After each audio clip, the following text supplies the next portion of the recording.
Hi, welcome to Trey's Talks to Grow, your equipping resource for leadership and management. Today, I want to talk to you about the conversation principle. Now, this is one that's near and dear to my heart. I love this because this really is what Talks to Grow is all about.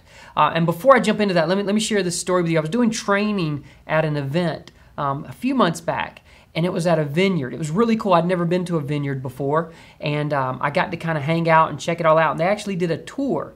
As we were going around on the tour, one of the things someone asked a question about was there was a rose bush at the end of the vineyard line. So you'd have all these long rows of grapes in the vineyard, and then at the end you would have this rose bush. And someone asked why it was there, and I had just assumed it was decorative. You know, it was something they wanted to put out to make the thing pretty. But the fact of the matter is that they have the roses there at the end of the vines because the same disease that would attack the grapes will actually attack the rose first, okay? So it would hit the roses, and then that would allow them to make sure that they went ahead and took action to protect the grapes, to protect the harvest. And I just thought that was so cool. It was nature's early warning system, right? It let them predict that something bad was about to happen. It let them prevent that bad thing from happening. And then lastly, it increased their production by protecting the grapes. So what I want to share with you today, and what I want to talk to you about today, is what if I told you I could give you a system, an early warning system, right, that would allow you to predict when something's going to happen within your organization, that would allow you to prevent things from going wrong in many instances, and would increase production, right? You would love that. If you could have that rose bush planted outside of your office so when you walked in, you'd see what was going on and you knew something was getting ready to happen, you would love to have some kind of early warning system like that. Well, that is exactly what the conversation principle is. And the conversation principle simply states this: discussion determines development. Okay, I'm going to say that one more time. Discussion determines development. Now, you may be thinking it can't be that simple. There's more to it than just having conversations with people. And I want to begin this whole process with you by first of all saying, let's go ahead and imagine we've got the right people on the bus. Okay, that we've hired the right people. And that's a whole different conversation. But let's just go ahead and say that we've hired the right people. And if we've hired the right people, then I truly do believe that discussion does determine development. Let me unpack this principle thought for you real quick.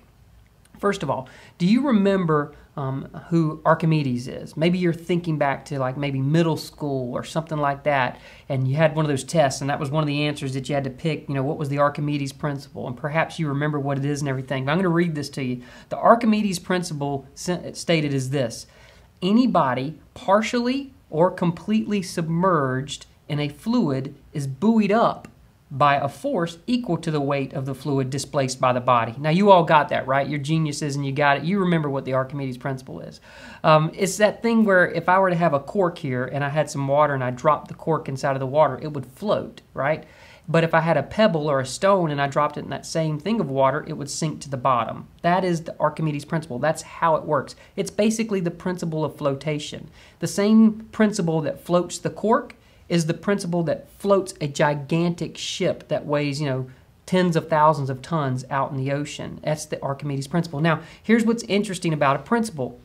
A principle is something that is a basic generalization. It's accepted as true, and it can be used as a basis for reasoning or conduct. Okay, so that's what a principle does. It's something that helps guide us in our conversations and what we do, and that's what the conversation principle is. Discussion determines development. It's something that we can accept as a basic generalization, that we can accept it as basically true, and it can help us in our reasoning and our logic as we get ready to embrace and engage people. So here's what I want to talk about. If you're willing to engage the conversation principle, if you're willing to lean into this principle, then what I'm going to share with you is the idea that it can help you create the opportunity and the environment for the conversation, right? It can help you create the right opportunity, the right environment for the right discussion. Opportunity simply means it's a systematic thing, that it's regular, it's ongoing. The environment is focused. There's no distractions. You're in the right place and you're having the right conversation with people. So opportunity, environment, discussion is purpose-driven. It's the right discussion to talk with people about their performance, their style, everything that's going on inside of the organization. So I just encourage you, first of all, if you're resisting the idea and you're resisting the notion that it can't be that simple, just kind of push that out of your mind and lean into the idea that this is a principle that we can use as a generalization, as a way to kind of help begin to shape the conversations that we want to have with people. Discussion determines development. It's the chance to create the opportunity and the environment for the right discussion. Now, generally speaking, once I've kind of gotten past that point with people, they still have a few objections, right? Maybe you're already thinking of these, and as I'm talking, you're already thinking about all the reasons why you can't have these types of discussions with your people. And the first objection that I usually hear is this: I don't have enough time, right? In the whirlwind of busyness that you have going on around you, the last thing you have time for is to sit down and have more conversations with people about performance. So I don't have enough time is the first thing that I generally hear from people. And here's what I generally have to say about that.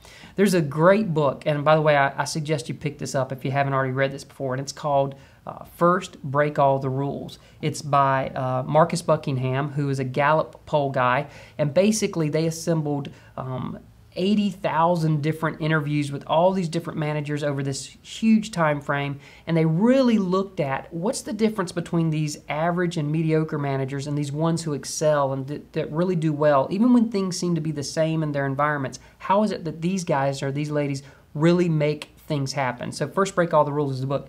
And the reason I'm sharing this with you now is one of the neat pieces of data that they pulled out of everything was this. The great managers, the ones who were excelling and doing an excellent job, spent on average 4 years per employee having performance discussions, okay? In the course of a year, they only spent 4 hours per employee having conversations about things.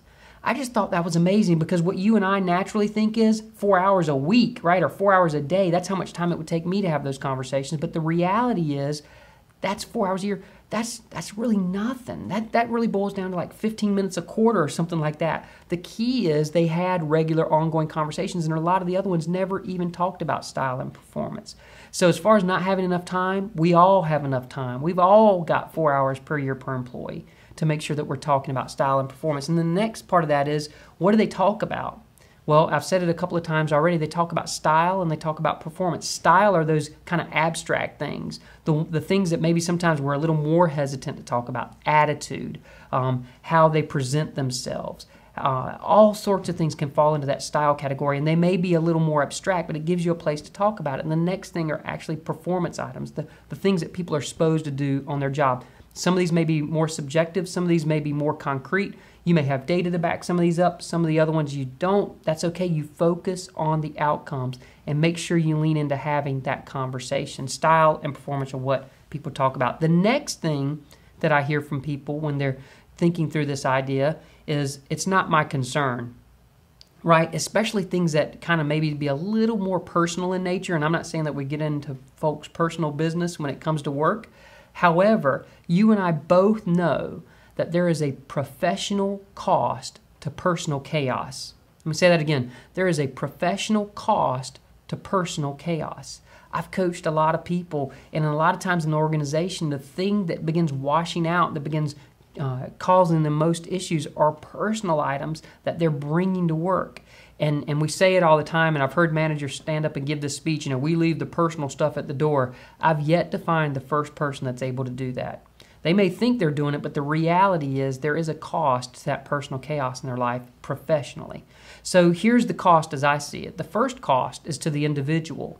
So the first professional cost of personal chaos is to the individual that's experiencing the chaos. They're bringing this stuff in, and a lot of times it becomes career limiting. And I feel like as the leader and the manager, it's our job to make sure they don't become limited in their career, because obviously that's going to limit how we can function as an organization, as a team. The second thing is this.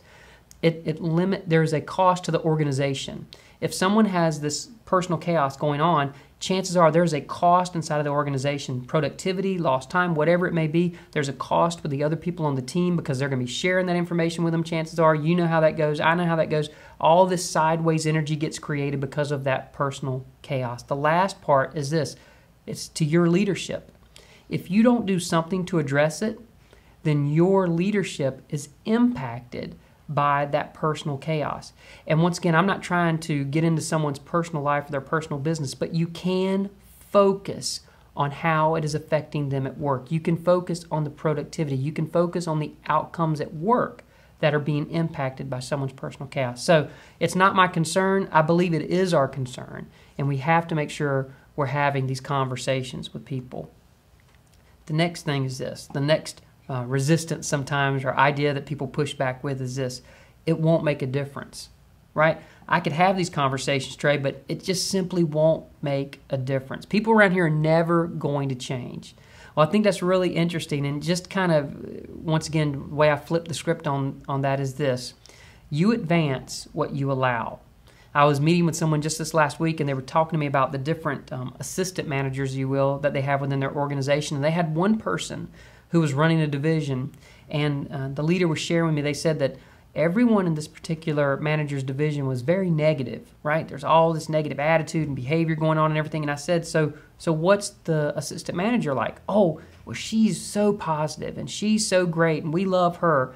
Man, everyone in her division is so negative, and she doesn't really address any of those behaviors. Well, that's what's going on there. She's advancing what she's allowing. If you allow a certain type of behavior, you're going to advance that type of behavior. So simply by saying it's not going to make a difference and I'm not going to do anything, that's not going to work.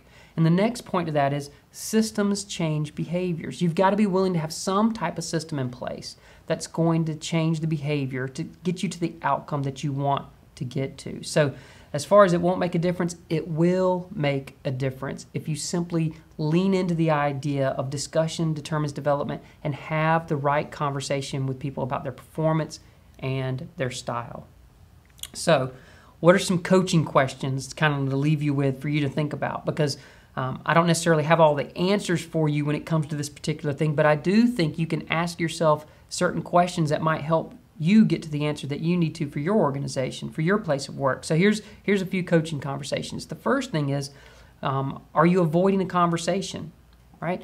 Are you staying away from a conversation that you know you should have? Right now, as we've been going through these different items, someone has popped into your mind and you know you need to go have a performance discussion with them, but for some reason you're avoiding that conversation. I would simply ask you, why are you avoiding that? So don't suffer from conversation avoidance. Second question is this: what style and performance issues need to be discussed? Okay, make it about style, make it about performance, keep it purpose-driven and focused. What style and performance issues need to be discussed? And the last coaching question is this: what system do you have in place for a purpose-driven discussion? What system do you have in place for a purpose-driven discussion? Hopefully you're using the online version of the Talks to Grow system, but even if you're not, even if it's something less formal, what system do you have in place to have regular performance discussions with your people? Because I can tell you this: discussion determines development. Remember that. And it's in the conversation that we get the revelation of who we can be, and we also help others discover who they can be along the way. I hope this conversation has helped you out today, and in turn, you can help someone else grow. Thank you.